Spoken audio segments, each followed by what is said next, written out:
Dan kita akan memulai tema kita hari ini adalah saya minta maaf. Lebih dahulu saya harus mengatakan saya minta maaf pada siapa? Satu, kepada Mas Duka yang kemarin saya omelin. Soalnya kamu bohong kemarin. Kemarin kamu datang ngaku-ngaku wartawan, udah saya sempetin ternyata kamu bohong. Udah begitu kamu pakai ngeyel pula, dikasih tahu malah kamu sok maki-maki. Nah, jadi saya harus selesaikan, dan saya tidak mau ada spirit intimidasi, ketakutan. Nah, makanya saya harus hardik. Nah, itulah menghardik. Namun mungkin kamu tidak terbiasa dengan itu, ya. Cuman saya menghardik roh ketakutan. Tadi malam saya waktu tidur tiba-tiba dapat wahyu gitu ya. Nah, dari wahyu terus berkata saya harus minta maaf sama yang namanya Duka. Jadi saya sebagai Nabi ke-26 saya meminta maaf setulus-tulusnya kepada Mas Duka yang kemarin saya hardik, ya. Juga yang kedua, ya, saya minta maaf kepada keluarga besar saya yang ada di Indonesia, yang saya nggak tahu bagaimana kabarnya, tetapi Anda kemudian jadi repot gara-gara saya didatangi, mungkin didatangi ormas, mungkin didatangi sama RT RW atau lurah, atau didatangi polisi, atau didatangi sama ya macam-macam orang. Ya saya minta maaf ya, karena saya lihat di koran-koran kok ya cukup serem juga. Tetapi sebenarnya saya tahu koran itu bukan koran, sorry ya, di YouTube. Dan terus ada polisi bilang mau datengin ini itu segala macam, ya saya minta maaf, pasti repotnya minta ampun. Tetapi sekali lagi saya minta maaf pada keluarga besar saya yang ada di Indonesia. Yang saya lakukan, saya sungguh-sungguh dan saya lakukan dengan tirakat, ya. Ya saya tirakat beneran. Jadi saya harus melakukan ini demi apa yang saya yakini, dan saya berdoa supaya Tuhan melindungi Anda, teman-teman semua. Dan percayalah, polisi datang itu bukan mau macam-macam dengan Anda, tapi justru saudara-saudara, ya, Encek, Encim, Entio, Ii, semua ya, Om, Tante, Opa, Oma, ya, semua, ya, Koko, Cici, semua, dan adik-adik keponakan saya minta maaf. Dan tapi saya berdoa, Tuhan Yesus melindungi Anda, dan polisi datang bukan untuk bikin masalah, tetapi justru untuk melindungi Anda, supaya dimonitor, supaya jangan ada orang yang jahat mendatangi Anda, ya. Jadi jangan takut dengan polisi, ya. Percayalah, polisi di era Pak Tito sampai sekarang polisi yang berbeda, ya. Dan yang ketiga, saya juga, ya, saya minta maaf kepada Gus Yakut karena kemarin ngatain gendut, harusnya nggak boleh, ya. Kemarin sudah saya jelaskan kenapa, karena saya juga gendut, saya belum bisa berdamai dengan diri sendiri. Tadi setelah saya dapat puasa berapa hari, timbangan saya turun 7 kilo, dan saya menyadari, iya ya, Gus Yakut kan susah juga menurun puasa setengah mati, ya kan. Jadi saya minta maaf pada Gus Yakut karena ngatain gendut. Kemudian kepada orang-orang yang saya pernah sakiti di masa lampau, ya. Saya tahu dulu saya melakukan banyak hal yang tidak baik di masa lampau. Nah, karena jadi viral, Anda jadi tahu kemana mencari saya. Nah, saya mau minta maaf buat semua apa yang saya lakukan yang menyakitkan Anda, yang mungkin saya bahkan bukan cuma menyakitkan, ya, tapi juga bahkan merugikan, bahkan juga menghancurkan keluarga Anda yang gara-gara kebrengsekan saya di masa lalu. Kiranya ampuni saya, ya, teman-teman yang ada yang dulu pernah saya sakiti, ampuni saya, ya, dan maafkan saya karena saya memang dulu pernah menjadi brengsek. Tapi izinkan hari ini saya untuk bertobat, ya, untuk melakukan apa yang saya yakini, supaya ibadah ini murni dan tulus. Dan mohon doakan saya supaya hati saya tetap murni dan konsisten, sehingga apa yang saya berjuang dengan apa yang saya yakini ini dengan berkat dari Tuhan Yesus Kristus, Tuhan yang Maha Kuasa. Begitu ya permohonan maaf saya. Terima kasih semuanya. Ya, Mas Andi, silakan. Sebelumnya terima kasih Pak Paul sudah diberikan waktu hari ini kita bisa ketemu secara virtual. Dan ada beberapa poin yang ingin saya tanyakan Pak Paul. Mudah-mudahan sehat-sehat hari ini. Haleluya. Terkait nih dengan situasi di tanah air, ya, di Indonesia, semua orang juga udah tahu. Terlebih Pak Paul juga sudah sangat paling mengetahui. Yang pertama adalah tentang pada saat Pak Paul ini membuat konten di YouTube, apakah memang secara sadar Pak Paul membuat konten tersebut, di mana ini memicu kontroversi di tanah air. Nah, menurut Pak Paul ini mungkin bisa memberikan penjelasan kepada.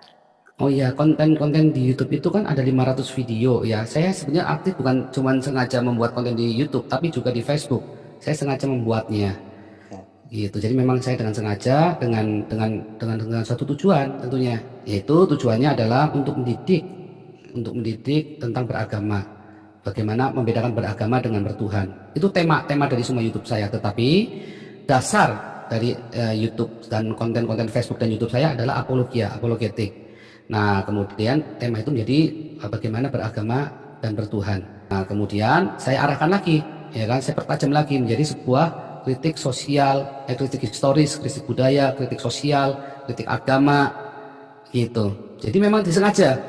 Berarti dengan sadar ya Pak Paul. Iya, iya, dan memang beberapa ada yang saya persiapkan khusus, beberapa ada yang kita teman-teman di sini berkontribusi sharing gitu ya. Ya, Tentu saya menjadi hostnya yang menjadi koordinator dan hostnya di seperti Bapak lihat sekarang ada 99 sampai 100, selalu penuh ya. betul, betul. 99 100 selalu penuh begini.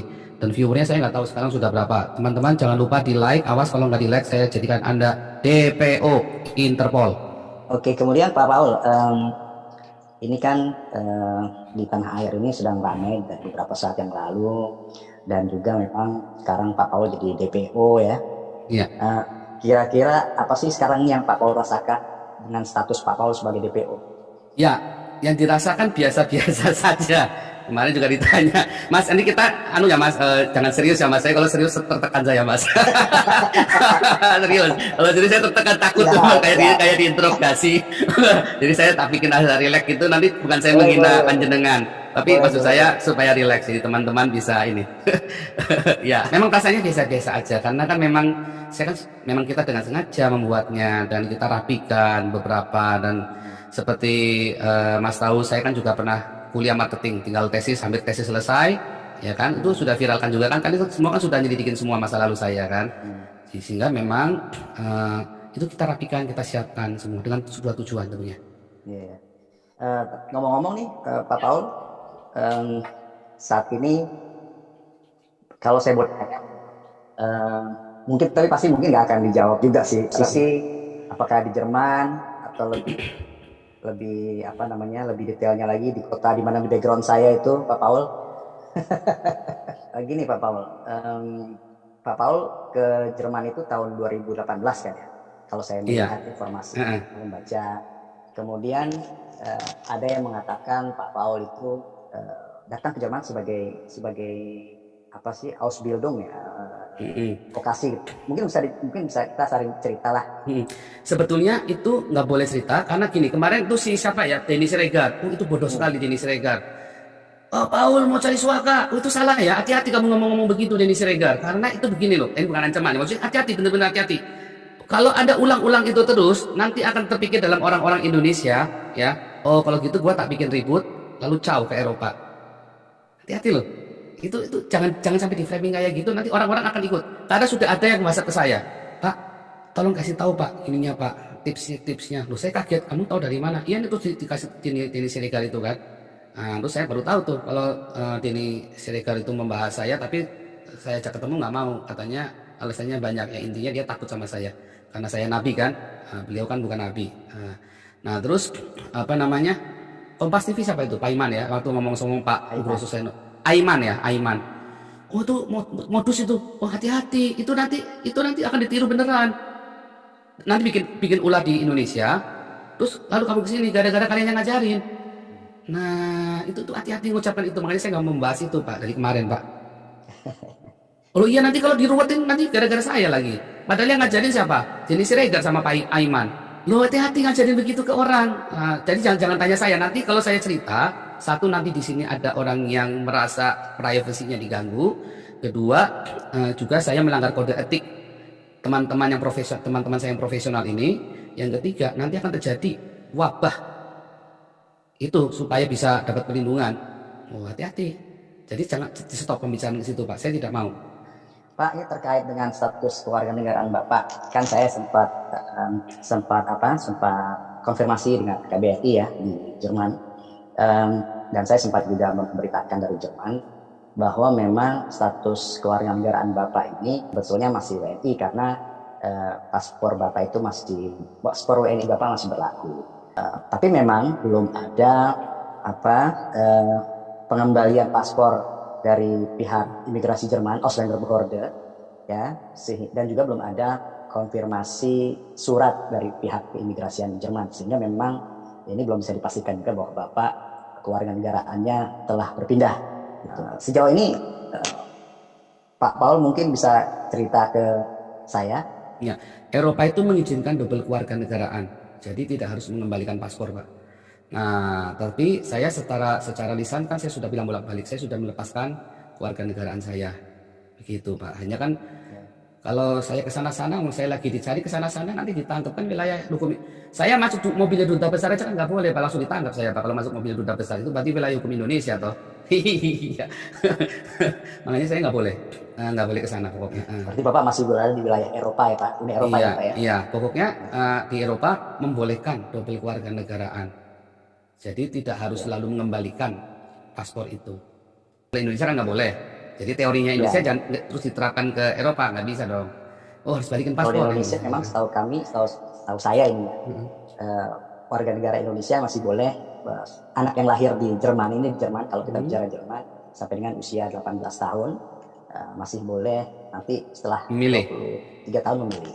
Ya, tapi kan tetap harus memilih. Betul, betul, betul. Kewarganegaraan baru otomatis membatalkan kewarganegaraan yang lama kalau di Indonesia, toh. Betul, betul. Terus Pak, Bapak ini kan sering apa namanya istilahnya khotbah ya Pak di YouTube di kanal ini. Kemudian Bapak juga sebagai pastor disebutnya. Bisa sharing informasi Kak, Pak? Apa namanya? Apakah memang Bapak ada background agama sebelumnya, teologi, belajar di mana saat masih sekolah dulu? Saya tahun 99 ditahbiskan jadi hamba Tuhan di sebuah gereja. Saya tidak akan sebutkan ya, dan mohon tidak disebutkan namanya di tempat publik karena saya sudah janji untuk tidak menyebutkannya. Kemudian saya sempat tinggalkan Tuhan dari 3 tahun ya, antara 2009, 2012 atau 2010, 2013. Cuman yang saya ingat 2013 itu saya berjumpa dengan Tuhan Yesus secara spiritual ya, dan kemudian saya sudah keluar dari sinode saya yang lama. Saya mengundurkan diri waktu itu karena saya sombong, saya begitu arogan dan begitu pahitnya saya. Kecewaan yang ya, karena orang sombong kan mudah kecewa, Pak, ya kan. Dulu waktu baru datang di kota apa Pak? Kalau saya boleh tahu. Ya pokoknya dirahasiakan semuanya. Pokoknya mengenai lokasi dirahasiakan karena nanti saya nyalain itu sudah di ini Pak, sudah teman-teman dari ini sudah ngomong jangan, supaya masuknya ke topik yang lain, yang inti saja, yang jadi masalah. Kalau masalah lokasi itu nanti biar teman-teman di Polri yang bertugas, tapi mereka sudah pinter Pak, mereka sudah tahu saya di mana Pak. Mereka sudah tahu kan, kerasa twing twing twing ya kan radar melacak radar kan Pak. Nah, sudah berasa. Terkait dengan kontroversi beberapa hari yang lalu yang muncul akibat dari YouTube Bapak itu yang dianggap menyakitkan baik itu umat Islam, Muslim maupun juga umat Kristen sendiri Pak di Indonesia. Nah, Bapak dibully lah. Mungkin Bapak ingin ada pembelaan atau apa yang ingin Bapak sampaikan?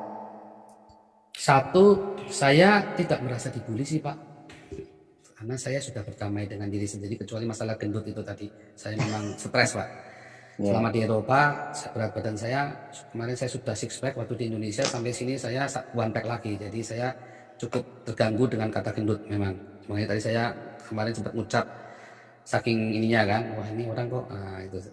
Nah, tapi yang lain-lain saya sudah berdamai dengan diri sendiri sehingga saya tidak merasa dibully, biasa saja. Nah, kalau ada yang merasa disakiti, kalau orang Kristen merasa saya menyakiti mereka, saya sebagai hamba Tuhan, saya berkata kepada Anda, bertobatlah, berarti imanmu masih lemah. Tapi sama kepada orang-orang Muslim yang merasa saya sakiti, bertobatlah, berarti agamamu tinggi ilmunya, tetapi pemahamanmu tentang Tuhan masih cetek sekali. Gitu Pak. Berarti memang pada dasarnya agama itu baik tuh Pak ya. Hanya ada oknum-oknum ya Pak kalau bisa dibilang. Agama itu tidak baik Pak. Yang baik hanya Tuhan. Ya. Agama itu yang buat manusia dengan semua ritual, aturan-aturannya. Akhirnya yang satu bilang begini, satu bilang begitu. Akhirnya apa? Yang satu merasa benar, yang lain benar. Benar ketemu benar. Lalu nggak mungkin dong harus ada yang salah. Nggak mau, nggak bisa. Bukan, jangan saya. Kalau ada salah pun jangan saya, kamu. Yang lain bilang sama Pak. Akhirnya gimana? Yuk kita kelahi aja yuk. Kan begitu kan. Tetapi kalau kita bertuhan, aku benar, kamu salah. Kita ini goblok semua. Kita ini salah semua, yang benar cuma Tuhan. Ingat Kain dan Habil, kenapa bunuh-bunuhan? Karena ibadah loh Pak. Iya itu Pak. Jadi tidak ada agama yang baik cuma Tuhan. agama itu menyandera Indonesia sehingga Indonesia selalu miskin dan tertinggal. Pak, ini dengan status Bapak DPO ini oleh Polri, keluarga gimana Pak di Indonesia? Nggak tahu. Bapak sempat nyebutin kan, sempat bilang nggak usah takut kena polisi juga. Nah, nggak ada kekhawatiran itu Pak, kata keluarga di sana? Nggak ada polisi Pak. Saya percaya polisi setelah zaman Tito, setelah zaman Jokowi ya berarti ya. Ya. Beda banget. Saya kan ya anulah apa namanya, pokoknya beda banget. Saya kan juga ngamatin dari sini Pak. Beda banget. Ya ada oknum yang brengsek selalu gimana, di sini juga ada Pak yang brengsek Pak, sama saja. Cuman maksudnya jauh beda dibanding dengan sebelumnya.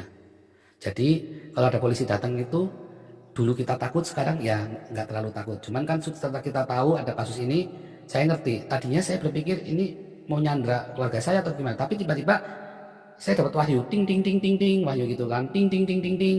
Oh enggak, justru mereka mau jaga keluarga kamu dari ormas-ormas yang kurang ajar ini, dari orang-orang beragama ini. Nah, jadi saya wah, makanya saya bilang tenang, polisi datang itu cuman mau ngawasin kalian, begitu ada gerakan mereka akan langsung merapat ke tempat kalian.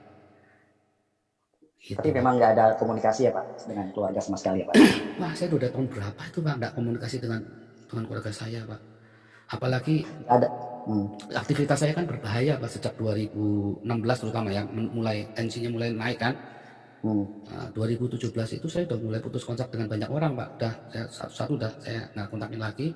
Bapak sebagai pastor ya, mungkin punya pandangan yang tadi Bapak bilang tidak ada Pancasila di Indonesia. Padahal justru dengan Pancasila itu bisa mempersatukan seluruh elemen bangsa Indonesia yang ada. Tapi kenyataannya menurut Bapak tidak seperti itu. Maksud Bapak sekarang ini Indonesia ini sudah bersatu begitu? Indonesia bersatu ya, tapi secara prakteknya, secara kenyataan itu masih ada gontok-gontokan lah. Nah ini, jadi bukan masih ada Pak. Indonesia itu juga bukan bersatu. Indonesia itu dipaksa jadi satu. Kalau bersatu kan dengan sukarela atau kata bersatu aktif ya kan. Tapi dipaksa untuk bersatu. Kenapa? Oleh mayoritas. Selama kamu baik-baik diam-diam, saya tutup gerejamu, kamu diam. Saya bakar gerejamu, kamu diam. Saya bom gerejamu, saya diam. Saya tangkepin pendeta-pendetamu. Saya tangkepin orang-orang yang kritik Kristen, yang menghujat Kristen, kamu diam. Ya kita bersatu. Begitu ada Nabi ke-26, ke barat biadab 190 negara kerahkan, kan begitu Pak. Apakah itu bersatu? Sebenarnya ada nggak yang seperti saya? Bapak coba lihat semua YouTube saya yang lain yang terakhir, mereka semua bersorak-sorai Pak. Akhirnya ada yang teriak. Udah gue tunggu lama-lama seumur hidup kagak ada yang teriak. Akhirnya ada yang teriak juga, ya kan? Biarpun saya disalib juga kan, entah nasib saya nanti bulan depan kayak apa kan saya juga nggak tahu kan. Yang penting saya sudah teriak Pak. Coba saya teriaknya di Indonesia, baru nulis kayak Apolinaris dan Mawan udah masuk penjara, baru nulis tuh Pak, baru nulis tuh. Apalagi teriaknya kayak saya, toanya udah ngelebihin toanya masjid se Indonesia, ya kan, kerasnya kan. Wah, tapi kalau saya di Eropa, saya tadi cek bolak-balik nggak ada Intel di depan Pak, aman-aman aja, nggak ada FUI di depan. Saya sekarang masih ngesup sama Bapak lagi, ya kan, masih enak-enakan begini kita rukun-rukun aja di. Bapak sama saya di sini bisa rukun ya Pak, kalau di Indonesia belum tentu bisa rukun loh Pak. Di sini kita bisa rukun, heran saya. Saya dengan siapa saja di sini bisa rukun semua Pak, heran Pak. Ya. Karena nggak tahu kenapa, karena ada kebebasan berpikir, kebebasan berbicara. Yang tidak boleh di sini adalah membunuh dan mengancam orang seperti kemarin yang di TV One Pak Nasrullah apa siapa. Kalau si Pak itu Nabi ke-26 ada di sini, gua cungkil itu matanya. Ah, di sini nggak boleh tuh Pak ngomong begitu tuh Pak. Ya kan, terus ada yang bilang si siapa itu novel, siapa itu yang FPI itu yang 212. Paul itu kalau di dalam Islam harus dibunuh. Nah, di sini nggak boleh tuh Pak. Itu hate speech. Di sini tuh. Kalau saya hate speech enggak? Enggak.